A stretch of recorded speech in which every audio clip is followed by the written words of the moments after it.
All right, what's going on? Welcome to the channel. In this video, I am going to take you into a high-level conversation that I was having with eight-figure entrepreneur Ryan Pineda over on the Wealthy Way podcast, where we were breaking down the basics of business credit, how to get business credit, how to establish it, whether you are a complete startup or an existing business owner, whether you are dealing in construction, real estate, a trucking company, an agency owner. We break down the exact fundamentals that you need to be able to get business lines of credit, business credit cards, and even some no-doc loans. So before I bring you over to that side, if you are a business and you are looking to get access to some business capital so that you can continue to scale your business, then hit us up over on insideinnercircle.com. I'll also leave that pinned down in the comments so that you can book a free call with my team to see if we can help you out to help you get where you want to go. Other than that, enjoy the video and I will see you on the other side. It's one of those things where everyone needs it, right? So whether you're a doctor, a lawyer, stay-at-home mom, you're someone making your first six figures, everyone at one point needs credit, whether you're trying to personally guarantee, co-sign on a deal, or if you're trying to get a vehicle, if you're trying to get your kids, help them maybe through school. Right. Everyone needs it. Like as soon as you turn 18, it's a consumer nation, man. And so credit's one of those things where it's next to your social security and your phone number. It's a number that you want to get acquainted with. Yeah. So tell me about what you guys are doing. What are you specializing in? So over at the Inside Inner Circle, we help our clients build out not just their personal credit profiles, because that's important, but we also help them build out their business credit profiles, which is equally, if not more important, especially as you start to scale a business. As you know, you have your social security number, right? Which is essentially what you use to get personal credit on the personal side funding. And then you have your EIN, which is attached to things like your S Corp, your C Corp, your LLC. And so we help them out whether they're a startup, which is usually easier because they haven't screwed up compared to some of my business owners, right? Not knocking you guys, but maybe the education wasn't there where they came in, and now we have to help them maybe clean things up on the business side, the structuring, and then we help them pretty much attack banks and credit unions that's going to favor their businesses, because it's not just about shotgunning a bunch of credit card applications. It's actually about knowing which credit card applications you want to go after, and then do you want to go for a BLOC, business line of credit? Do you want to go for a term loan? Do you want to go for a business credit card? It's like weapons. And so the more weapons you have in your arsenal, the better you're able to go to war, which in this case, it's business. Okay, so let's just take me, right? I'm a real estate investor. I need more credit to go fund my house flips, to fund marketing, to fund my business. What would you tell me is the first step? So the first thing that we'll look at is we'll see how your business is structured. So assuming, let's just say LLC, because that's one of the terms that people just know the most. It's the most common one. So we'll see, okay, do you have an LLC? You have our EIN. Do we have any business credit already established? So we'll take a look at your Dun & Bradstreet. So we'll take a look at your Paydex score, which is your Dun & Bradstreet score, ranges from 1 to 100. So anything over an 80, it's good. We'll take a look at your Experian, Equifax, same thing. Anything your over Dun 80, one is for business, right? Your Duns is for your business, and that's through Dun & Bradstreet. So that's a number that you get with Dun & Bradstreet, which is the largest business credit bureau. Okay. And so we'll also take a look at your personal credit, because in order to actually get into the game, especially if you don't have any business credit established just yet, you want to have at least a 680 personal credit score.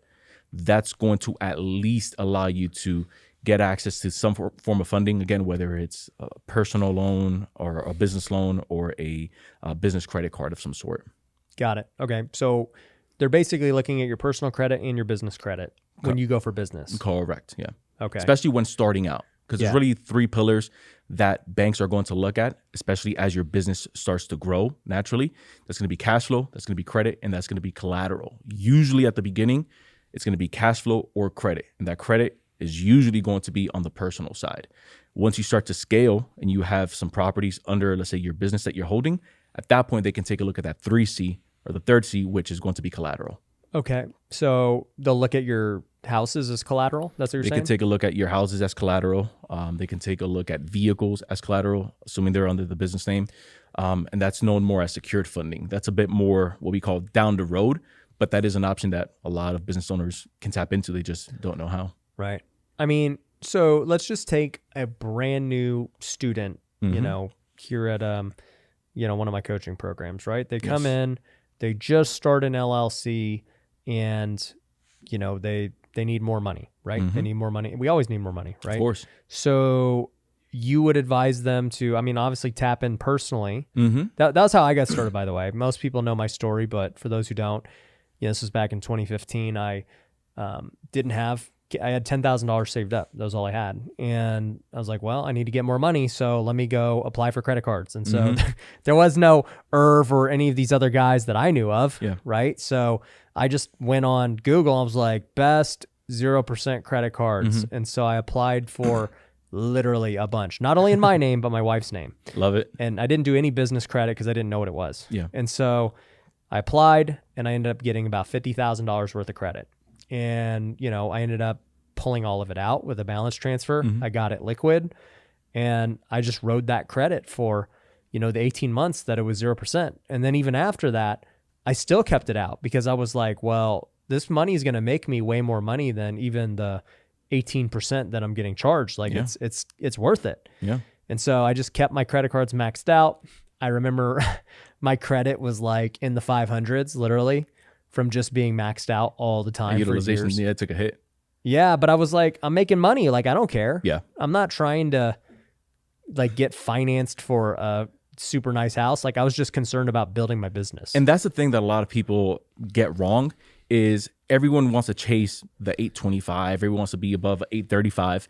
There's really no difference that we've seen of someone that has a 775 and an 815. Like, you're not going to get cheaper money just because you have over an 800. That's going to be something that's even noticeable. In fact, usually senior citizens, I tell this to my clients all the time jokingly, senior citizens usually have that perfect credit score, but it's because they don't even use it. The whole point of even having credit is to use it. And so 775, you're golden. 750, you're golden. It's all about the utilization. Like, if you can keep the utilization under that 20%, especially when you're going into a round of funding, you're going to be fine. Yeah. But even then, like, to me, it was like, what's the goal? Like, what do I need a 700 plus credit score for? I wasn't going to buy a car. Like, I was fine with my like 2004 Toyota Tundra. Yeah. I wasn't going to like buy a new house. Like, we already had our house. And so I was cool with what we had.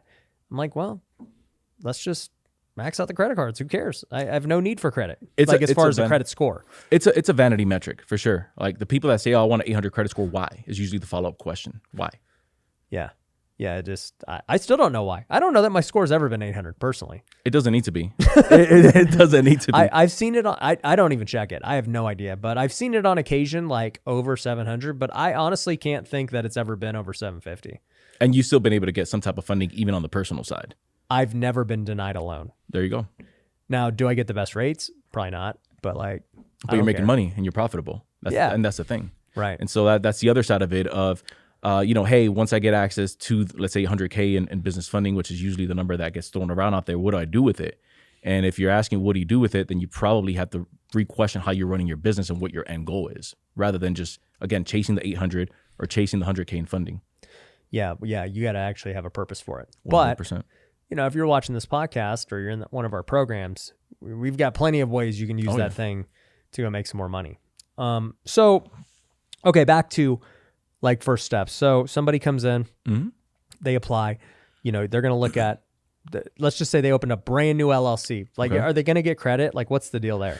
Yeah. So if you have a brand new LLC and if you're wondering how fast can I get credit, the answer to that is going to be yesterday, caveat, right? Depending on how your personal scores are already structured. So let's say that across the board, Experian, Equifax, and TransUnion on the personal side, you have over that 680, but ideally at least 725. You're going to be able to personally guarantee your way into at least that first $50,000 in funding, $100,000 in funding for that house flip that you're looking to get into or for that startup capital. And then you'll be able to do that either through there's really three ways. It's going to be big banks. So think your tier banks, tier one banks, that's Chase, Bank of America, Wells Fargo, all the big ones that people know. Second route that you'll take is regional banks. That's maybe on the Southeast. That's banks that are only located maybe in Vegas or Cali. And then the third route is going to be credit unions, which I think it's the secret weapon that a lot of entrepreneurs need to be paying attention to. Why? They want to work with small businesses that are in the community. And then the other side of that is it's a much smaller competition pool that you'll get versus some of the whales that go into Wells Fargo or Bank of America or Chase that maybe are seasoning their accounts with over $2 million. If I'm a brand new business, I maybe have $15,000 to my name for the startup. That credit union is saying, hey, come over here. You don't need to have the best credit score. Your business doesn't need to, be running any revenue just yet, which is something we can get into. Right. And then again, it's a much smaller funding pool that they want to work with in order to pretty much scale that local economy with local business owners. Right. Yeah, it's funny because I had been with Wells Fargo for a long time, and they literally never did anything for me. Like, it's just there's nothing. They don't do anything different than any other bank. And then, I actually had a meeting with JP Morgan, and that's the private bank. It's not Chase. And apparently, like, they recently came to Vegas, and it's like, from the sound of what they do, it's drastically different than like your traditional bank. We'll see. The one thing that I would say with maybe a Wells Fargo is they don't do as much as they should for consumers, but they do have a low barrier of entry for maybe if you wanted to, let's say, create a business loan out of thin air. So you can create something called common credit, right? Common credit allows you that once that trade line reports on the business side, if you don't have any credit at all, other banks are going to see that and they're going to say, wait a minute, there's a loan already attached to this business's LLC. So one of the ways that you can do that is Wells Fargo. It's like one of the only things that are worth it with Wells Fargo. And so you'll be able to do that through a secured CD, business CD with them. I think it's like entries like $500, but if you really want to get juicy with it, put at least $2,500 in there or more, so that when it reports, it doesn't report as a secured business loan. It reports as an unsecured business loan. And so when other, again, banks see that, that's when you start getting those offers in the mail from them. Oh. Mm-hmm. They're running your credit. They're seeing, Wells Fargo gave them this. We should give them some. Exactly. Yeah. That's why it gets easier. Like in your situation, when you first started out, you had a couple credit cards that you had to get, even though you maxed it out. But after that, you were never denied again. And it got easier. It's all about getting started. Right. Yeah. I haven't really pursued trying to get more credit. As far as this way, I've raised a lot of money. I'll go raise private money to go buy real estate and stuff, but I haven't tried to really raise credit. What do you think I could get? For something like yourself, just personally guaranteeing it, or are we putting properties on there? Just personally guaranteeing it. Personally guaranteeing it, I'm sure you're running some pretty good revenue through there. You can show some tax documents. Yeah. At least $500,000. So I would get $500,000 from a lot of sources. And I'm being conservative. Yeah. So you can take that a few different approaches. You can do, if we're just doing the business credit side, you can do some business credit cards. You can also do some BLOCs, some business lines of credit, which I like. And then you could also do maybe some term loans. What's the difference between all three? So if you have, let's say, a business credit card, that's pretty much what that sounds like. It's a line of credit on a credit card that you can use. You can swipe. You can liquidate if you wanted to get the cash out, kind of like you did with the transfer. You have your business line of credit, which is similar to a credit card, but the difference is that you can actually take the funds out of the account. So let's say if someone's looking at their checking account, you'll have your checking, your savings, and then that business line of credit is an account that you can go into a bank and actually take money out of. So it's as good as cash. The cool thing about it that's different from a loan or a business loan is that it replenishes it and you could pretty much, it's revolving. So you don't have to worry about once I use it like a business loan, it goes away. I get it. You can continue. Once you pay a loan back, it's done. It's gone. It's good for the purposes of big purchases, and it's good for the purposes like real estate, buying vehicles for your business, and again, getting some of that common credit to report. But if my two main weapons that I always tell my clients is business lines of credit and business credit cards, because they stay on there. I mean, they seem very similar to me. Like if you're saying you could liquidate your capital off the credit card too.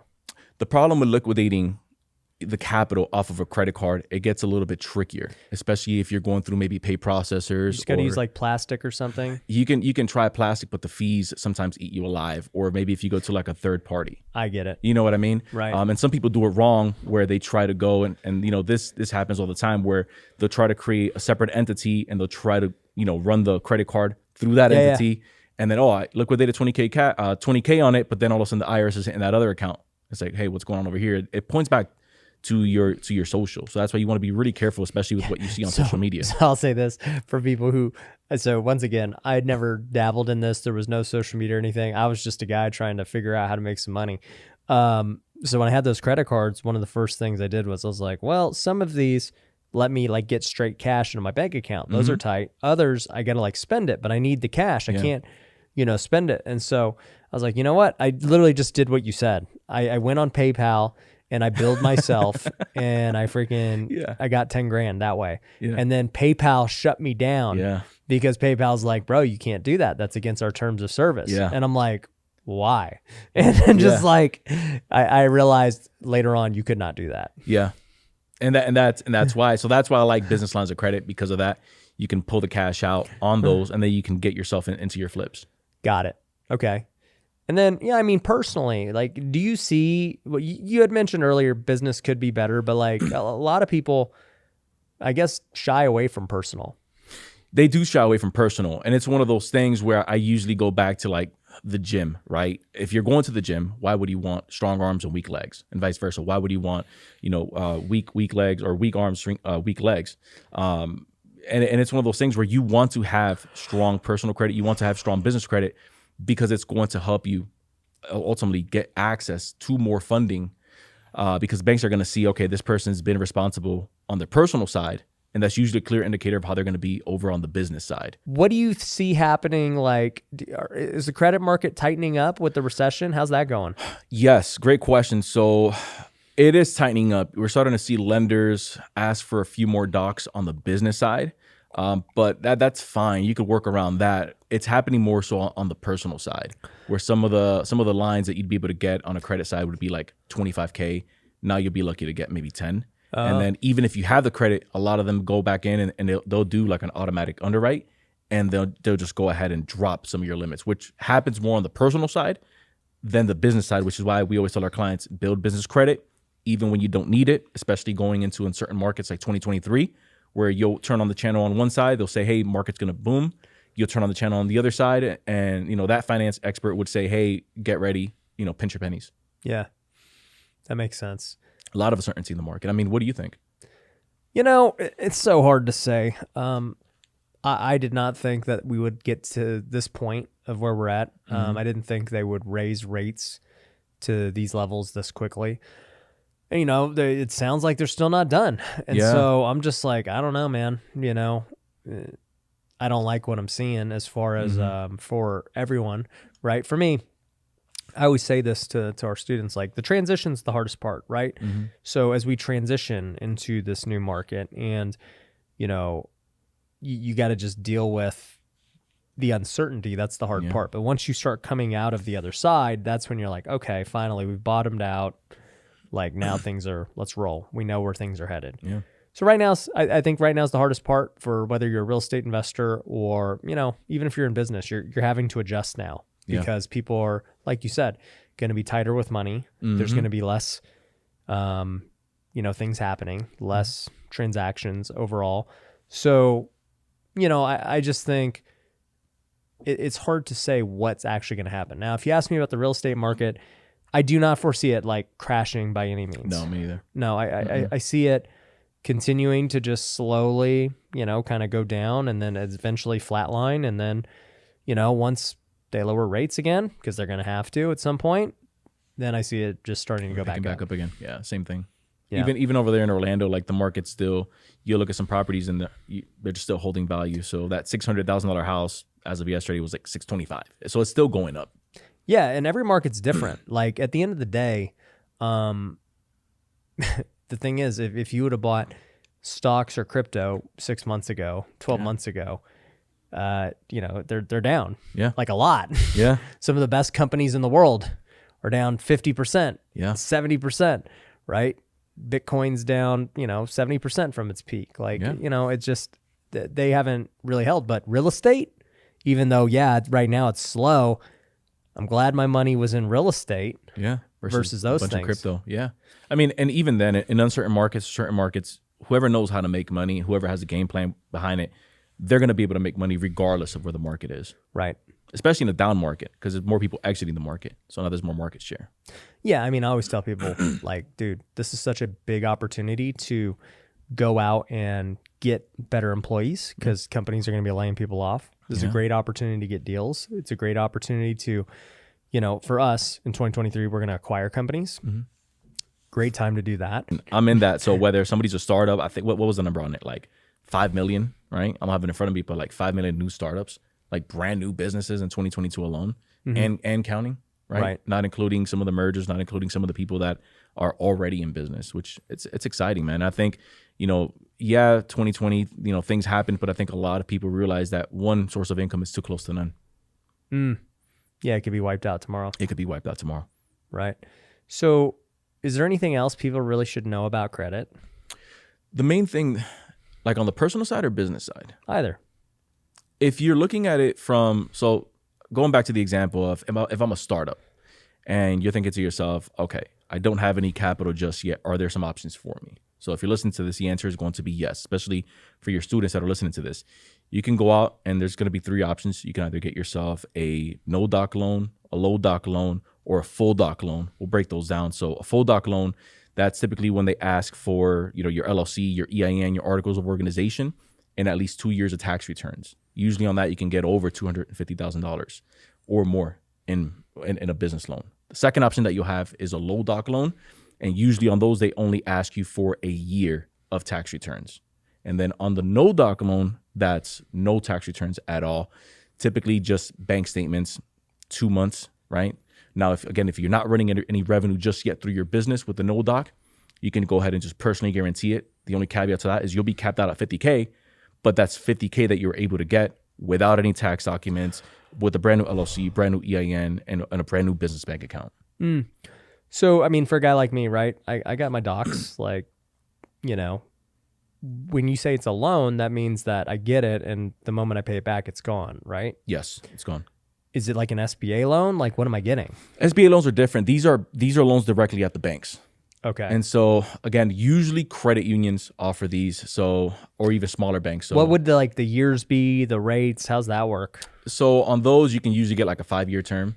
And the rates on that go anywhere from 5 to about 15%, depending on where your credit is. Again, both on the personal side and if you have some form of business credit, because it helps. Is it amortized over 5 years, or is it just interest only?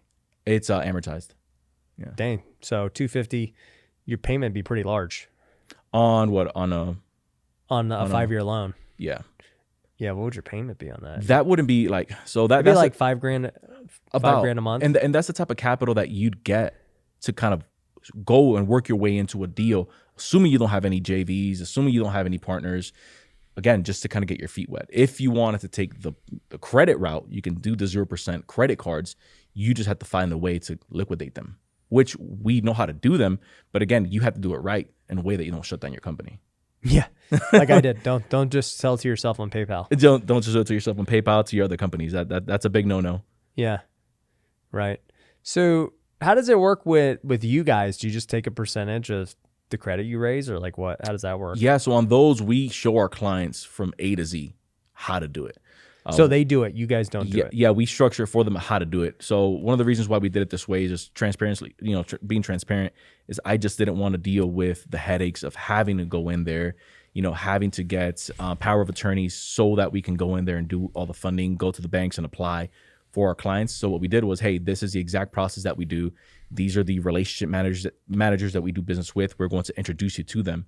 And this is the exact process. These are the cards that we would go for given your business. These are the loans we would go for given your business. This is what we would clean up on your business. So maybe if your business is in a high industry or a high risk industry, we would say, hey, you may want to change it from, we just did this last week. We had a client, couldn't get funding. He was able to get $125,000. He was in trucking, but his LLC had the name trucking in it. So it was like ABC Trucking. That's going to raise a red flag with the lenders. So we said, they don't like trucking? They don't like trucking. We had him change it to logistics.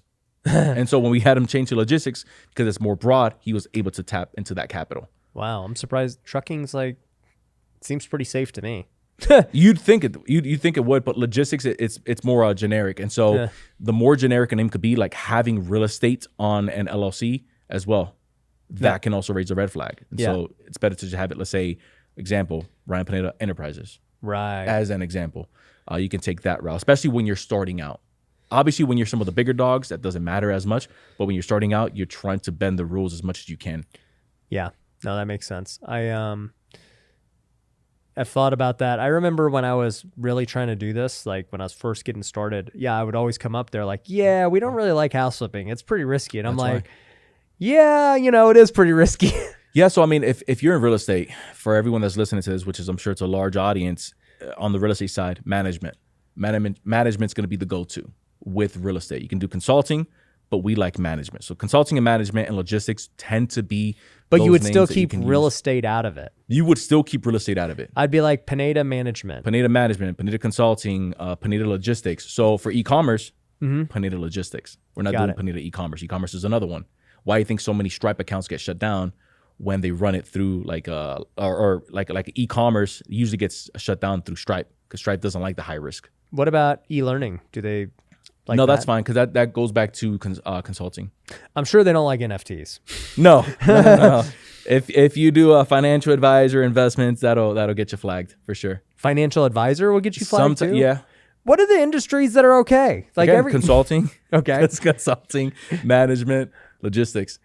So everyone's a consultant, a manager, logistics. Because management is one of those things where it's like an umbrella, right? So there's 32 subcategories like in the NAICS with real estate. You'll have an NAICS code for real estate appraiser. You have one for land developer, which is terrible. Yeah, that one would be risky. That one is awful. You'll have one for real estate agent, real estate broker. You'll have one from real estate surveyor, real estate management, real estate property management is the go-to. Property management, safe. They like it. They love it. Yeah, they love it.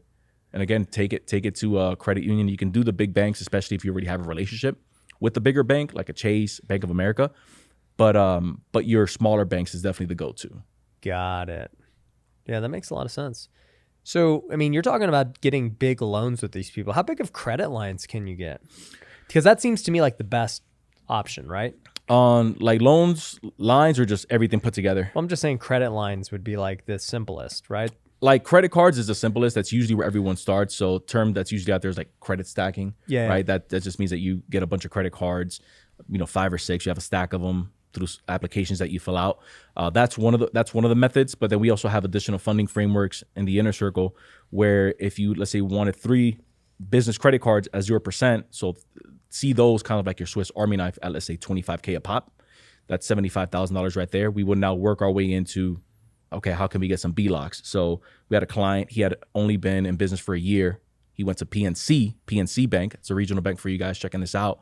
And he was able to get $100,000 of a business line of credit, not including what he had already on business credit cards. Right. And so all they asked for was 1 year tax returns? Okay. Because the common misnomer is, I need to be in business for 5 years. I need to have crazy cash flow. I need to have 50 employees. You just got to be set up right. Right. You have it set up right. You have the LLC, you have the EIN, articles of organization in your business bank account, and your personal credit 680 or higher.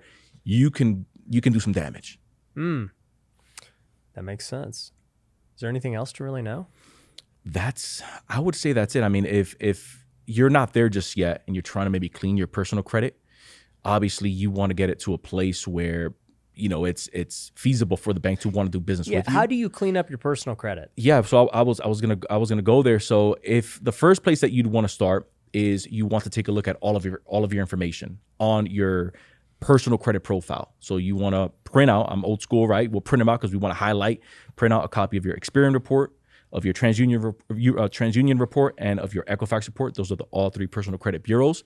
And then you want to see, okay, is there any information on here that's not matching? So that'll be my name, that'll be my last name, that'll be my address. You want to get all of your credit reports matching where you have 1 name, 1 address, 1 employer, and 1 phone number on there. You then go in and you suppress what's the secondary bureaus. A lot of people don't know this. They think it's just the main bureaus. So you have the secondary bureaus, which is CoreLogic. So if you're trying to get rid of an eviction, it's going to be over at CoreLogic because that's who's hosting all of your real estate data. If you've been arrested, if you have any criminal records, right, if you have any evictions, foreclosures. And then you want to pretty much suppress that by going on their website, pretty much saying, hey, I don't want you guys giving my information off to the credit bureaus. You want to do that with SageStream. And then you want to do that with ARS. So that's just a simple way. At that point, once you get that back, you've suppressed that, you then start to send out dispute letters. The dispute letters are what gets everything removed. Dispute letters what gets everything removed because you're using the FCRA, Fair Credit Reporting Act, to your advantage. We're protected as consumers. And so as long as you're checking out Section 609, you're fine. I've seen a lot of people who clean up your credit. Like, what's that typically cost? I don't want to do it. I don't have time to write dispute letters. So it depends. It can vary from a $500 flat fee. Some people do a subscription model, $97 a month, like a Lexington Law. I mean, you can charge flat fee $2,500. Yeah, and you'll clean up everything. Yeah, they'll go in there, they'll remove the inquiries, they'll remove the collections, charge-offs, any. So that would just help that's raise my negative. credit scores. Yeah.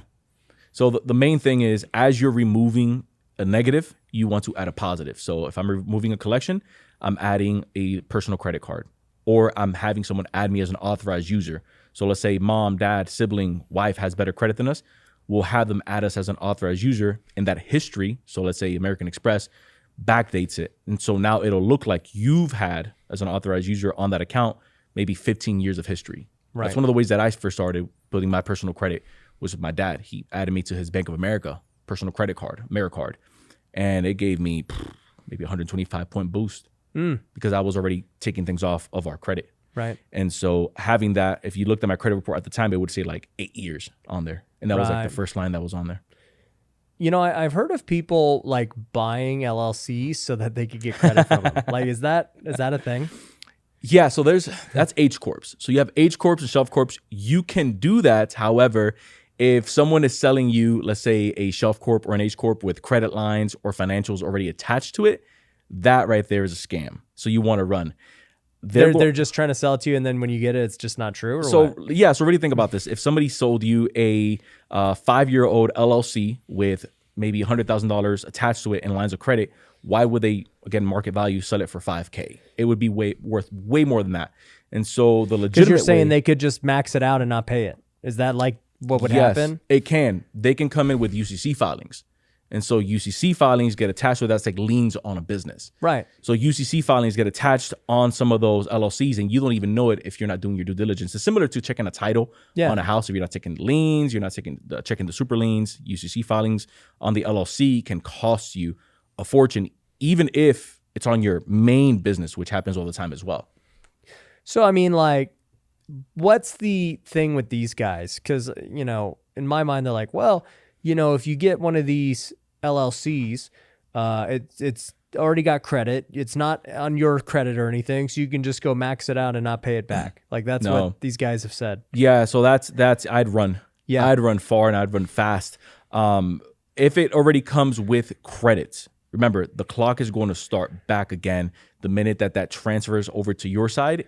And Dun & Bradstreet, again, remember, the largest business credit bureau, when you establish it as your new business, that clock now says, okay, hey, this bank account or this business, rather, this LLC is now, let's say, December 15th, 2022. It's Ryan's now. The clock restarts. The golden ticket is going to be the business bank account. That's usually where the clock starts. So yes, LLC age matters, but you still want that business bank account. This is why I always tell our clients, hey, even if you don't have cash flow just yet, get the business account going. That makes sense. So what's the benefit then of buying an age LLC, but it doesn't have, credit, right? If it has just the age behind it and you wanted to maybe link it to the business account that you already have, that's a completely separate conversation, because at that point you're building it out from scratch versus it coming with credit already on it, which is like the scam right. But why part of would it. you buy one of those age ones? Just to get better history? You'll get more credit? You get the history. Yeah, at that point you get the history. And then if you're already running some type of revenue through your business, you just need something that's a bit more aged. Or if you're planning on going into maybe government contracts, we have some clients that did this. For government contracts to land some of the bigger deals, you need at least 2 years on the LLC age. Got it. At that point, that's when it would already make sense to get yourself an LLC. Again, with no credit attached to it. We're just getting the age. We're making sure that there's no UCC filings on it, no liens, and no prior debts. That would be the only time. Other than that, once you get it, that's when you go out, you open up the business bank account. You go out and you start applying for business credit cards. You go out and you start applying for maybe terms. So at that point, net 30s, net 60s, net 40s, which we haven't even talked about, but that's a completely separate conversation because that's more of the corporate credit side. What is it? So on the corporate credit side, that's when you're mainly getting, so backtrack, business credit, right, is usually when you are personally guaranteeing it. You're using your own personal credit in order to pretty much co-sign on behalf of your business, right? Corporate credit, that's when it's strictly off of the EIN. So at that point, you're going out and you're getting vehicles under your business's name through your business credit because you've built out the trade lines. So it's usually 4 to 5 net 30s. So net 30s means that you have 30 days from the day that you were invoiced by maybe a vendor to make that payment. That then gets reported over to Experian, Equifax, and Dun & Bradstreet. And that's how you start building out your business credit side. Right. Yeah, I know that. So we have like a bunch of business credit cards, right? Because we need them to operate and keep our books correct and everything. But I know we were applying for, like, I now remember seeing the email from American Express, like applying for corporate credit too. Yeah. And so you're saying that's different. Corporate credit with and it varies by bank. That usually starts at right around about 2 million revenue. Yeah. At that point, you don't need to personally guarantee because at that point the business is running. And that's what I know they were applying for now. Most people potentially listening to this are going to fall on the business credit side. So the corporate side is I'm not personally guaranteeing it. So you're not personally guaranteeing it. Yeah. So that's when you see some of these people that walk away from Wall Street with these big businesses that go under. How is this person coming back out and starting a new business tomorrow? That's why. Yeah, it didn't affect this person. It didn't affect this person. Yeah, and I mean, look, that's just how it is as you go into bigger deals, right? Yeah. When we go into trying to do these big multifamily deals, we're trying to not have a personal guarantee on it, like at least at some point, right? Yeah. And I mean, that's how most people operate. You can usually make the personal guarantee go away if you're a business credit and your personal credit isn't that strong just yet. You can make it go away with some cash. More money in. More money down on stuff. More money in. You could usually do that with gas cards. So if you're trying to build out, again, your business credit profile, so you'll get yourself like a Shell. I like Shell gas cards, right? They're everywhere. And so if maybe your business credit isn't established just yet, sometimes they'll want you to personally guarantee. But one of the ways you can make it go away is you say, hey, $500 deposit. It's now only going on the EIN. Now, if you're wondering, okay, why in the world would I want a gas card? I'm not a trucker. I'm not always on the road that much. You still use it even as a business owner because you could take deductions on it. But more importantly, those gas cards graduate into unsecured business credit cards. And so if it's a $10,000 gas card that I can only use at the pump in the next 6 months, I'll graduate into an unsecured $10,000 card or higher that I can use anywhere. And now I can put it back toward my deals. That makes sense. Yeah, at the end of the day, raising capital is raising capital. Yep. Like I always tell people this. It's like credit cards have a negative connotation just because I think our parents always told us like credit cards are bad. At least mine did. And credit cards did get my parents in trouble. That's what made them go bankrupt. Yeah. So my grandma always was like, a big Dave Ramsey advocate and stuff. And I'm like, dude, credit cards are good. Help me get where I'm at, right? And I just don't see them being any different than whether I get a mortgage that's, going to be very costly, whether I get a hard money loan that's got a hard, high interest rate, whether I go get a personal line of credit, where I go get a HELOC, whether I get private money from an invest, they're all forms of debt that I need to pay back. They got different interest rates. They got different, ways I can get the money and terms. But at the end of the day, debt is debt. Debt is debt. So there you have it. If you found value in this content, consider hitting that subscribe button down below so that you don't miss a beat every time we have a brand new video getting released. And again, if you are a business owner who's looking to get access to some business credit lines, go ahead and check out InsideInnerCircle.com. Book a call with us to see how we can help. Other than that, I appreciate you watching. Till next time, everyone, I will see you in the next video.